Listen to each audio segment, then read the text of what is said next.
E ciao! Oggi sono nella Hyundai Kona. In questo video ti mostrerò le funzioni dei pulsanti sul volante.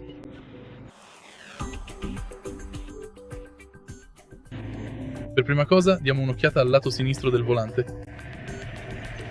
Grazie a questo pannello puoi attivare l'assistente vocale, cambiare la sorgente della radio, aumentare o diminuire il volume, cambiare stazione radio, rispondere e terminare le chiamate. Ovviamente se premi qui userai il clacson. E sul lato destro abbiamo il pannello grazie al quale possiamo attivare il limitatore di velocità e il cruise control e possiamo gestirli grazie ai pulsanti più, set meno e questo pulsante 0.